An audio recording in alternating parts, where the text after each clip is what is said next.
ఏవైతే పెండింగ్ తెలంగాణ అంశాలు ఉన్నాయో వాటన్నిటి మీద సమావేశం జరుగుతుందని చెప్పి మన రాష్ట్రం వాళ్ళు చెప్పడం జరిగింది. కానీ బనకచర్ల మీద కూడా సమావేశం ఉంటుందని అవతల రాష్ట్రం వాళ్ళు చెప్పడం జరిగింది. ఆ టైంలో మన సీఎంఓ నుంచి మన తెలంగాణ ముఖ్యమంత్రి రేవంత్ రెడ్డి గారి ఆఫీస్ నుండి బాగా మేకపోతు గాంభీర్యాన్ని ప్రదర్శిస్తూ బనకచర్ల ఇష్యూ చర్చకు వస్తే మేము పోనే పోమని చెప్పి లీక్లు ఇవ్వడం జరిగింది ముందు రోజు. కానీ తీరా తెల్లారి చూస్తే ఏమైందో ఏమో మరి చాలా సంబరంగా ఉత్తమ్ కుమార్ రెడ్డి గారు రేవంత్ రెడ్డి గారు ఇద్దరు కూడా పోయి మరి చంద్రబాబు నాయుడు గారిని ఎదుర్కొని సన్మానం చేసి ఆ ఫోటోలు వీడియోలు చూస్తుంటే అయితే పండగ వాతావరణం కనబడ్డది. మరి అన్నీ చేసి కూర్చున్నారు. సరే మీటింగ్ పోయినరు. మీటింగ్ పోయినాక నేను మీ అందరికీ తెలుసు ఎప్పుడు కూడా సమాచారం లేకుండా మాట్లాడను, నిర్దిష్టమైనటువంటి ఆధారాలు లేకుండా మాట్లాడను. వీళ్ళు మీటింగ్కి పోయినరు, జలశక్తి మీటింగ్కి. మొట్టమొదటి అంశమే ఎజెండాలో బనకచర్ల జరిగింది. అక్కడ మొట్టమొదటి అంశం బనకచర్ల ఉంటే కూడా కనీసం పౌరుషం లేకుండా, సిగ్గు లేకుండా ముఖ్యమంత్రి గారు, మన ఇరిగేషన్ శాఖ మంత్రి గారు మీటింగ్ మొత్తం కూడా కూర్చొని అప్పనంగా గోదావరి జలాలని గిఫ్ట్ లెక్క చంద్రబాబు నాయుడు గారి చేతిలో పెట్టి రిటర్న్ రావడం జరిగింది. ఎంత దారుణం అంటే ఇది. ఈ బనకచర్ల ప్రాజెక్టు కనుక జరిగితే గోదావరి జలాలలో తెలంగాణ యొక్క హక్కులు శాశ్వతంగా హరించిపోతాయి. ఈ విషయం తెలుసు, ముఖ్యమంత్రి గారికి తెలుసు, ఉత్తమ్ కుమార్ రెడ్డి గారికి తెలుసు.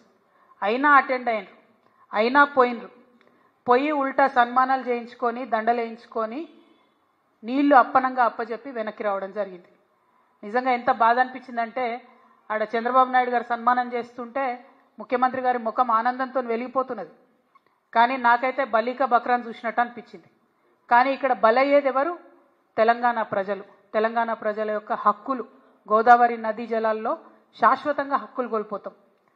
ఇది వాస్తవం, ఇది జరిగింది అక్కడ. ఎందుకంటే ప్రెస్ ఇన్ఫర్మేషన్ బ్యూరో తెలుగులో ఒక ప్రెస్ నోట్ ఇచ్చింది, ఇంగ్లీష్లో ఒక ప్రెస్ నోట్ ఇచ్చింది. మరి వాళ్ళు పర్టికులర్గా చెప్పడం జరిగింది, ఎజెండాలో బనకచర్ల ఇష్యూ చర్చించినాం, పవర్ పాయింట్ ప్రజెంటేషన్ కూడా ఇచ్చినాం అన్నటువంటి అంశం ప్రెస్ ఇన్ఫర్మేషన్ బ్యూరో చెప్పడం జరిగింది. బయటకు వచ్చి ప్రెస్ మీట్ పెట్టి దారుణంగా మన ముఖ్యమంత్రి గారు బుకాయిస్తున్నాడు. ఆయన బొంకుతున్నాడు. అరే జరగనే లేదు, వాళ్ళు అడిగితే కదా మేము కట్టేది. ఎంత దారుణం ఇది! ఇంత సిగ్గులేనితనం ఉంటుందా? ఇంత ఘోరం ఉంటుందా? ఇంత అన్యాయం ఉంటుందా?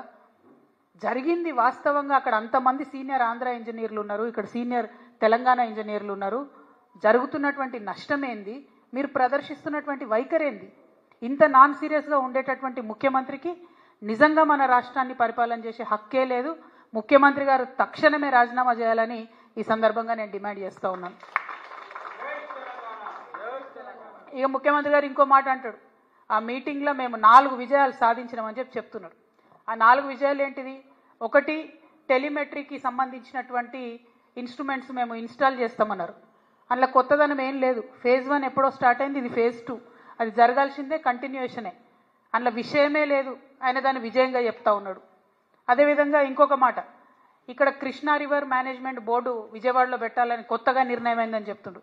అందులో కూడా కొత్త నిర్ణయం ఏం లేదు. అది విభజన చట్టంలో ఉన్నటువంటి హామీయే.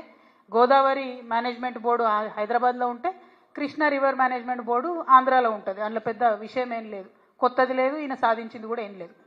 ఇక శ్రీశైలం రిపేర్లు, మన భూభాగంలో ఉన్నటువంటి నాగార్జున సాగర్ని మనం రిపేర్ చేయాలి, వాళ్ళ భూభాగంలో ఉన్నటువంటి శ్రీశైలంను వాళ్ళు రిపేర్ చేయాలి.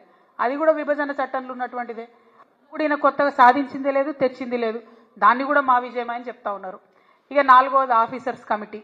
ఇది కూడా కొత్త విషయం కాదు.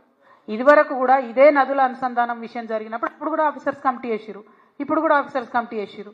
ఇప్పుడు ఆఫీసర్స్ కమిటీలో తెలంగాణ అంశాలన్నిటితో పాటు తెలంగాణకు తీవ్రంగా నష్టం చేసేటటువంటి బనకచర్లను కూడా యాడ్ చేసిండ్రు.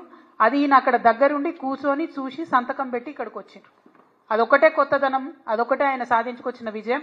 తెలంగాణ ప్రజల హక్కులన్నింటినీ చంద్రబాబు నాయుడు గారి కాళ్ళ దగ్గర తాకట్టు పెట్టి రావడం తప్పితే ఈ మొత్తం అంశంలో రేవంత్ రెడ్డి గారు సాధించినటువంటి విజయం అనేదే లేదు. ఇవాళ నేను ఆంధ్ర ప్రాంత ప్రజలకు కూడా అపీల్ చేస్తూ ఉన్నాను, ఈ బనకచర్ల ప్రాజెక్టు వల్ల ఆంధ్ర ప్రాంత ప్రజలకు లాభం లేదు. ఆల్రెడీ నీళ్ళు వస్తున్నటువంటి ఆయకట్టుకు మళ్ళీ నీళ్ళు ఇచ్చేటటువంటి ఒక ప్రాజెక్టు డిజైన్ చేసిరు తప్పితే ఇందులో కొత్తదనం లేదు. ఆంధ్రప్రదేశ్లో ఇప్పటికీ కూడా నీళ్లు రానటువంటి ప్రాంతాలకు నీళ్లు రావాలని మీ సోదరుగా నేను కోరుకుంటున్నాను. కానీ ఈ ప్రాజెక్టు బనకచర్ల ప్రాజెక్టు ఒక కుట్రపూరితమైనటువంటి ప్రాజెక్టు, కాంట్రాక్టర్ల కోసం కడుతున్నటువంటి ప్రాజెక్టు, దాంట్లోంచి వచ్చేటటువంటి కమిషన్ల కోసం కడుతున్నటువంటి ప్రాజెక్టు.